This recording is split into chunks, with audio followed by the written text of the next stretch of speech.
Hi అండి, అందరికీ నమస్తే. నా రావణ్ బాస్ పార్ట్ 104.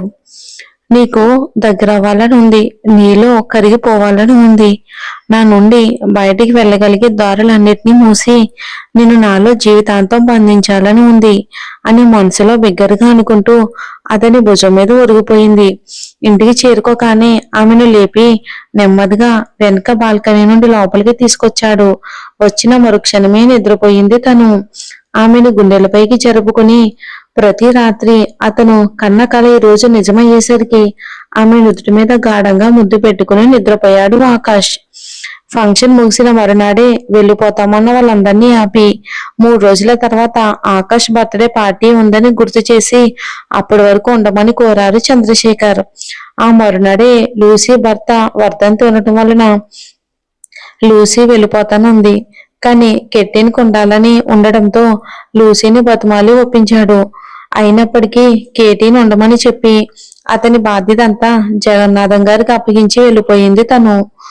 లిప్సిక ఉండిపోవాలి అనుకుంది. తన బాయ్ ఫ్రెండ్ ఏదో అర్జెంట్ పని ఉండడం వలన వెళ్ళిపోవాల్సి వచ్చింది. ఇక నీల్కి ఇండియాలో మరో ప్రాజెక్ట్ ఉండడంతో జగన్నాథం గారు అడిగిన వెంటనే ఒప్పుకున్నాడు. జోయా కూడా సరేనంది. వరప్రసాద్ గారు శ్రద్ధతో పాటుగా అక్కడే ఉన్నారు. ఆది అడిగేసరికి అపర్ణ ఉండిపోయింది. జాన్ తన మరో స్నేహితుడు కపిల్ తో పాటు అక్కడే ఉన్నాడు. కపిల్ ఇండియాని అతని ఇంట్లో ఉంటానని, ఆకాష్ బర్త్డే పార్టీకి వస్తానని చెప్పినా జగన్నాథం గారు వినలేదు. యుఎస్ఏ బ్రాంచ్ కోసం జాన్ పడిన కష్టం ఆయనకి తెలుసు. నిజాయితీగా పనిచేసే వాళ్ళంటే ఆయనకు మక్కువ ఎక్కువ. అందుకే జాన్ ని ఆ ఇంట్లోనే ఉండమన్నారు. ఇక అతను ఒప్పుకోక తప్పలేదు. ఫాదర్ మాత్రం ఆశ్రమంలో ఉన్న పిల్లల కోసం వెళ్ళిపోవాల్సి వచ్చింది. ఇక ఆ ఉదయమే దిగారు.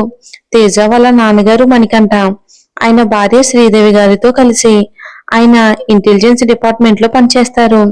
ఇన్వెస్టిగేషన్ పని మీద ఆయన ఎప్పుడు ఎక్కడుంటారో ఎవరికీ తెలీదు. పైగా చేస్తున్న పనిని కూడా దాచాల్సిన అవసరం ఆ డిపార్ట్మెంట్ లో సహజమే కనుక ఫారెస్ట్ డిపార్ట్మెంట్ లో పనిచేస్తున్నట్టు నటిస్తుంటారు. ఆయన ఉద్యోగం సంగతి తేజకి, జగన్నాథం గారికి తప్ప ఇంకెవరికీ తెలీదు. ఆకాష్ వినయ్లకి తెలియకుండా మభ్య పెట్టడంలో ఆయన సిద్ధహస్తుడు. భార్య బ్రతుకున్నంత కాలం హైదరాబాద్ లోనే ఉన్నారు. తేజ ఇంటర్ వరకు నెట్టుకు రాగలిగాడు. కానీ ఆ తర్వాత ట్రాన్స్ఫర్ తీసుకోక తప్పలేదు. ప్రస్తుతం ఢిల్లీలో ఆయన పోస్టింగ్.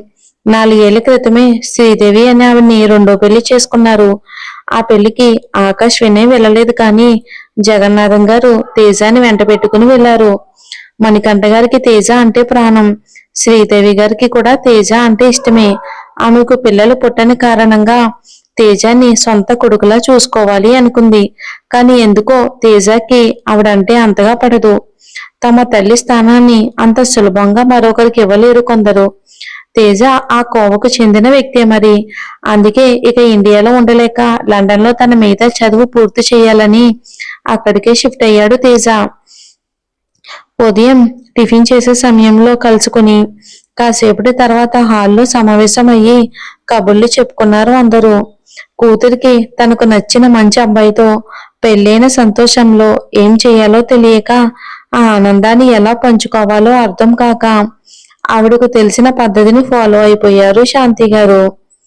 వంటగదిలోకి దూరి మీరు ఈ పని చేసుకోండి, నేను నా పని చూసుకుంటాను అని అక్కడ వంట మనుషులకు చెప్పి సేమియా పాయసం చేయటం మొదలు పెట్టారు. వరప్రసాద్ గారు, జగన్నాథం గారు, చంద్రశేఖర్ గారు, మణికంఠం గారితో సహా గార్డెన్ లో అలంకరించబడి ఉన్న బాల్కనీలో కూర్చుని మాట్లాడుతూ ఉంటే మిగతా వాళ్ళంతా హాల్లోనే కూర్చుని ఉన్నారు. జోయా, అపర్ణ, లిప్సిక ఒకవైపు కూర్చుని ఉంటే వినయ్, తేజ్, నీల్, కెటిన్, జాన్ మరోవైపు కూర్చుని ఉన్నారు. రాత్రి ఆద్య దగ్గరికి వెళ్తానని ఏడ్చి ఏడ్చి ఉదయాన్నే శాంతి గారి జోలపాటతో నిద్రపోవటం వలన శ్రద్ధ ఇంకా లేవలేదు. శ్రీదేవి గారు శాంతి గారికి సహాయం చేయటం కోసం కిచెన్ లోకి వెళ్ళగా నువ్వు వెళ్ళు వదినా, నేను చేసి తీసుకొస్తాగా అంటూ అనగానే పర్వాలేదు నేను సహాయం చేస్తా అంటూ అక్కడే ఉన్నారు శ్రీదేవి గారు. ఇంకా 12 గంటలకు మెలకువ రాగానే కళ్ళు తెరిచి చూసి ఎవరో ఎత్తుకుపోతారు అన్నట్లు ఆమెను పొదవి పట్టుకుని నిద్రపోతున్న ఆకాష్ కనిపించగానే ఆద్య చిన్నగా నవ్వి అతని జుట్టు నిమిరి లేచింది. తను స్నానం చేసి రెడీ అయ్యి ఆకాష్ని లేపగానే అప్పుడే ఎందుకు లేచావు ఆద్య అంటూ ఆమె చెయ్యి అందుకుని తన మీదకు లాక్కున్నాడు. అతన్ని చూసి చిన్నగా నవ్వి టైం దాదాపు 1 అవుతుంది, కింద అందరూ మన కోసం ఎదురు చూస్తూ ఉంటారు అంటూ అతన్ని లేపి టవల్తో పాటు బాత్రూంలోకి తోసింది. ఆకాష్ రెడీ అయ్యి రాగానే ఇద్దరూ కలిసి లిఫ్ట్ లో కిందకెళ్లారు. ఎదురుగా వస్తున్న ఆద్య ఆకాష్లని చూసి పలకరింపుగా వాళ్ళు నవ్వుతూ ఉండగానే కిచెన్ నుండి కప్పులతో వచ్చారు శాంతి శ్రీదేవి. ఆద్యని చూడగానే శాంతి గారి ముఖం ఆనందంతో వెలిగిపోతుంది. ఆకాష్కి తగ్గట్టుగానే ఉంది అని మనసులోనే అనుకుంటూ సంతృప్తిగా చూశారు శ్రీదేవి గారు కూడా. ఆవిడ వంక ఎవరన్నట్లు చూస్తున్న ఆద్య వంక చూసి ఆవిడ్ని పరిచయం చేశారు శాంతి గారు. ఆద్య తలని ప్రేమగా నిమిరి చాలా చక్కగా ఉన్నావమ్మా, ఫోటోలో కంటే డైరెక్ట్ గా ఇంకా అందంగా ఉన్నామన్నారు ఆవిడ. ఇంతలో శాంతి గారు ఆద్యతో సహా అందరికీ సేమియా పాయసం కప్పులను అందిస్తూ ఉండగానే ఏంటండి ఇంతమంది వంట మనుషులున్నా మీరెందుకు కష్టపడుతున్నారు అని వినయ్ అడగగానే శాంతి స్పందించక ముందే అది కష్టం కాదు వినయ్, కూతురు పెళ్లి జరిగిందన్న ఆనందం, దాన్ని పంచుకోవాలి అన్న ఆతృత. తల్లులకు ఆనందాన్ని పంచుకోవటం అంటే వంట చేసి తృప్తిగా పిల్లలకు తినిపించడమే, వాళ్ళు కడుపు నిండా తింటుంటే తనివి తీరా చూసుకోవడమే అంటూ శాంతి గర్వంగా చూసి చివర్లో తేజవంగా చూశారు ఆవిడ. ఆ చూపులు అర్థమై ఆవిడ వంట చేసి పెట్టాలని ఎన్నిసార్లు ఆరాటపడినా అవకాశం ఇచ్చి ఉండకపోవడంతో తేజ మొహమాటంగానే పక్కకు తిరగ్గా ఓ ఈ పాయసం వెనుక అంత కథ ఉందా అంటూ నవ్వాడు. వినయ్ హా అంటూ అందరికీ ఇచ్చేసి బయట కూర్చున్న వాళ్ళకు కూడా ఇచ్చేందుకు వెళ్లారు శాంతి శ్రీదేవి. వాళ్ళటి వెళ్ళగానే సరదా మాటలతో ఆద్య ఆకాష్లను ఆట పట్టించడం మొదలుపెట్టాడు వినయ్ తేజ.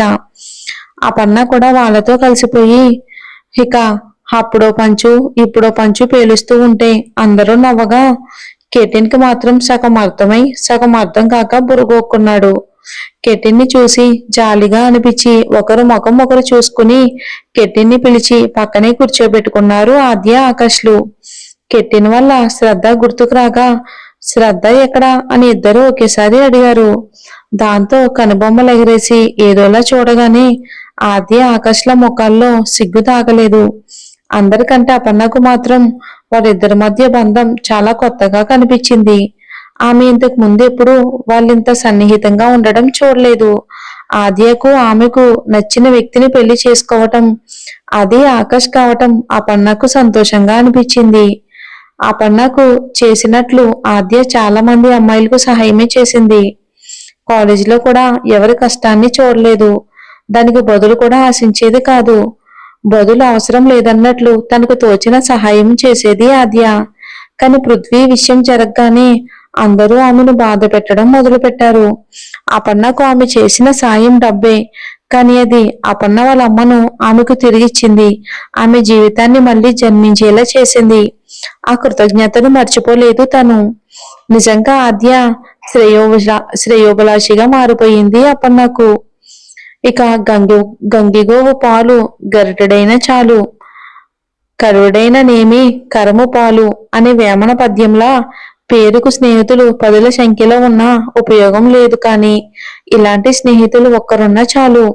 ఇలా మాటల మధ్యలో ఉండగానే ఆద్య చెయ్యి ఆకాష్ చేతిలో ఉండడం చూసి ఓ పక్క అతను ఆనందంగా ఉన్నాడనే సంతోషం, మరో పక్క అతను దక్కలేదనే బాధ మనసుని మెలిపెడుతూ ఉంటే లైట్ గా తీసుకోవటానికి ప్రయత్నిస్తూ అంటూ ఓ నిట్టూర్పు విడిచింది లిప్సిక. ఆమె వంక చూసి విషయం అర్థమై చిన్నగా నవ్వి ఎందుకు బాధపడతావు లిప్సి అంటున్న వినయ్ మాటలతో అటుగా తిరిగింది తను. వాడికి పెళ్ళైతే ఏంటి, వాడికి అన్నింట్లో ధీటుగా ఉండే వాడి తమ్ముడున్నాడుగా అంటూ తేజాని చూపించేసరికి సేమియా పాయసం లాగేస్తూ ఒక్కసారిగా పొలమారగా దగ్గుతూ లిప్సిక వినయ్ వంక చూశాడు తేజ. అన్నయ్య నీకు దండం పెడతా, ఇలాంటి మాటలు మాట వరుసకైనా ఇంకెప్పుడు మాట్లాడకు ప్లీజ్ అన్నాడు తేజ. అలాంటి ఉద్దేశం ఆమెకు లేకపోయినా ఆ మాటతో కళ్ళు పెద్దవి చేస్తూ ఏం నాకేం తక్కువ అని తన ముఖాన్ని సుకుమారంగా తడుముతూ అనేసి నీలాంటి కోతు ముఖాన్ని ప్రేమించడానికి నేను ఆలోచించాలి అంది లిప్సిక. ఆ మాటతో నాది కోతు ముఖమా, నీది చింపాజీ ముఖం అన్నాడు తేజ. దాంతో అతను ఏదో అనుభూతూ ఉండగానే ఎంత మాట అన్నావురా తేజ, చీర కట్టి అందంగా రెడీ చేస్తే లిప్సిక ముందు ఏ అప్సరసైనా సరిపోదు అనగానే గాల్లో తేలిపోతున్న లిప్సిక వంక చూసి నవ్వుకుంటూ నీకు ఇలాంటి అమ్మాయి ఎక్కడ వెతికినా దొరకదు అన్నాడు వినయ్. వినయ్ మాటలతో అక్కడున్న వాళ్ళంతా నవ్వుకోవడానికి ప్రయత్నిస్తూ ఉండగానే నీలు జోయ ఒకనొకరు చూసుకుని నవ్వుకుంటుంటే అన్నయ్య అనవసరంగా నన్ను గెలకొద్దు, మళ్ళీ నీ యుఎస్ఏ మ్యాటర్ ఓపెన్ చేయాల్సి వస్తుంది అన్నాడు తేజ వేలు చూపించి. దాంతో వినయ్ తడబడగా యుఎస్ఏ మ్యాటర్ ఏంటి అని అడిగాడు ఆకాష్. దాంతో ఏం లేదురే, వీడేదో పిచ్చిగా వాగుంటాడు అని తేజాన్ని చూసి పళ్ళు నూరుతూ చెప్పగానే విషయం ఏదో ఉందని అర్థమై రే తేజ చెప్పరా అని గంభీరంగా అడిగాడు ఆకాష్. ఆ ఆకాష్ మాటని కాదు అనడం కానీ సమాధానం చెప్పకుండా తప్పించుకోవటం కానీ తేజకు అలవాటు లేని విషయాలన్నీ ముందే తెలిసిన వినయ్ అబ్బా ఏం లేదులేరా, ఎందుకు పాపం వాడిని గద్దిస్తావు అని అంటూ ఉండగానే యుఎస్ఏలోని విన్ను అన్నయ్య ఒక వదిన్ని పట్టేశాడు అని నవ్వుతూ చెప్పాడు తేజ. దాంతో ఆద్య ఆకాష్ షాక్ అయ్యి చూడగా ఏహే అదేం లేదురా, జస్ట్ ఒక 2-3 టైమ్స్ కలిసాం అంతే, ఇంకేమీ లేదు అన్నాడు వినయ్ తల వేలాడేస్తూ. నేను యుఎస్ఏ నుండి లండన్ వెళ్ళింది 4 వారాలే కదరా, అంతలోనే అని ఆకాష్ నోరు తెరవగానే ఆ మాత్రం చాలు అన్నయ్య వినయ్ అన్నయ్యకి అమ్మాయి దొరకడానికి, నువ్వు వెళ్ళిన వెంటనే పని మొదలు పెట్టాడు అనుకుంటా అంటూ తేజ నవ్వగానే రే నన్ను ఇరికించడమే కాకుండా ఇంకా ఆట పట్టిస్తున్నావా అంటూ తేజ తల మీద చిన్నగా తట్టగానే నవ్వుతూ దూరం జరిగాడు తేజ. ఇందుకే అమ్మాయి పేరేంటి వినయ్ అని అడిగింది ఆద్య. పేరు మాత్రమే కాదు ఫోటో కూడా అన్నయ్య ఫోన్ లోనే ఉంది, మొన్నటి వరకు వాల్ పేపర్ గా కూడా ఉండేది, ఇక్కడికి వస్తున్నాడని తీసేసుకున్నాడు అనగాని ఏం మాట్లాడలేక అని తల వేలాడేస్తూ ఊపిరి వదిలిన వినయ్ని చూడగానే పగలబడి నవ్వారు అందరూ.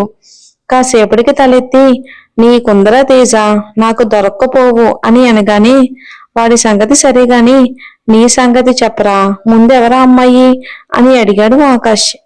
మన కాలేజ్ మేట్ ఉండేది కదా అని వినయ్ అనేసరికి కాలేజ్ మేటా అని బ్రక్కుట ముడివేశాడు ఆకాష్. హా అదే, మన ఇద్దరం డిగ్రీ ఫస్ట్ ఇయర్ ఒకే కాలేజ్ లో చేసాం కదా, అప్పుడు మన కాలేజ్ మేట్ తను. ఆకాష్ కి గుర్తుకు రాక వింతగా చూస్తూ ఉంటే నైనా తన పేరు. ఒకసారి ఫుట్బాల్ కాంపిటీషన్ లో నాకు దెబ్బ తగిలితే ఆయింట్మెంట్ ఇచ్చి వెళ్ళింది అంటూ ఆకాష్ వంక చూశాడు. ఆకాష్కి ఇంకా ఏమీ గుర్తుకు రాకపోవడంతో ఉసూరుమంటూ అయినా నువ్వెప్పుడు అమ్మాయిల వంక చూసావరా గుర్తుకు రావడానికి అని అన్నాడు వినయ్. దాంతో గుర్తుకు రాకపోయినా వచ్చినట్లు తలూపి గుర్తొచ్చిందిలే అనేసి ఇంతకీ ఆ ఆయింట్మెంట్ నిన్ను ఇప్పుడు ఎలా కలిసిందిరా అని వినయ్ సమాధానం చెప్పకముందే కొంపదీసి నాకు తెలియకుండా అప్పటి నుండి ఉందా అని అడిగాడు ఆకాష్. ఆ మాటతో కనుబొమ్మలు ఎగరేసి అంత లేదులే బాబు, మీలా టీనేజ్ లో ఓ అమ్మాయిని ప్రేమించి తననే తలుచుకుంటూ జీవితాంతం బ్రతకడం మాకు చేత కాదు అంటున్న వినయ్ మాటతో ఒక్కసారిగా కనుబొమ్మలు ముడివేసి చూశారు అందరూ. ఏంటి టీనేజ్ లవ్వా అని అపర్ణ కలవి చేసుకుని అడగగానే అది అని ఏం సమాధానం చెప్పాలో తెలియక తికమక పడుతూ ఉన్న వినయ్ని చూసి అదే టీనేజ్ లో మనకి కొన్ని కళలు ఉంటాయిగా, ఇలాంటి అమ్మాయి కావాలి అలాంటి అమ్మాయి కావాలని, అలా ఆద్య లాంటి అమ్మాయిని కోరుకున్నాడు అన్నయ్య. తనకు లక్షణాలు అర్హతలు ఎలా ఉండాలో మొదటి నుండి ఊహించాడు. ఇప్పుడు ఆద్య కనబడగానే పెళ్లి చేసుకున్నాడు అన్నాడు తేజ. అతని మాటలతో అవును అన్నట్లు వినయ్ తలోపగానే మరి నాతో మధ్యలో నీకు గర్ల్ ఫ్రెండ్ ఉండేదని చెప్పావుగా ఆకాష్, అలా అయితే ఆద్య నీ ఫస్ట్ లవ్ కాదా అని అడిగింది లిప్సిక. ఆమె ప్రశ్నతో కవర్ చేసేందుకు కూడా ఎవరికి నోరు పెగలేదు. దాంతో కంగారుగా కనిపిస్తున్న ఆద్య చేతి మీద చెయ్యేసి ఆద్య నా మొదటి ప్రేమ అంటూ తల ఎత్తి అందరి వంక చూశాడు ఆకాష్. అతని వైపే అందరూ తలలు తిప్పగానే హైదరాబాద్ లో చదువుకున్నప్పుడే తనని చూశాను, చాలా నచ్చింది, ప్రపోజ్ చేయాలనుకున్నాను. కానీ ఏవేవో కారణాలతో చేయలేకపోయాను. మళ్ళీ యుఎస్ఏ వెళ్ళిపోవాల్సి వచ్చింది. ఇక తనకి దూరంగా ఉంటూ తనని మర్చిపోదాం అనుకున్నా. కానీ అది నా వల్ల కాదని నాకు తెలియడానికి ఎక్కువ సమయమే పట్టలేదు. అనుకోకుండా మళ్ళీ తనను కలిశాను. అందరు అమ్మాయిలకి నేనంటే పడి చేస్తూ ఉంటే నాకు కావలసిన అమ్మాయి మాత్రం నన్ను పట్టించుకోవట్లేదు అనే కోపంతో తన మీద అరిచేవాణ్ణి. ఏదో ఒకటి చేసి మొత్తానికి తనని సాధించుకున్నాను. ఆకాష్ చెప్తున్నంతసేపు ఎవరూ రెప్ప కూడా వాల్చలేదు. ఎందుకంటే అతను అంత ఓపెన్ గా ఎప్పుడూ మాట్లాడలేదు, ఎవరి గురించి చెప్పలేదు. ఆకాష్ తన భావాలను నోటితో చెప్తూ ఉండగానే వినడం, అది కూడా అందరి ముందు. వినయ్ తేజాలకు పెద్ద వింత.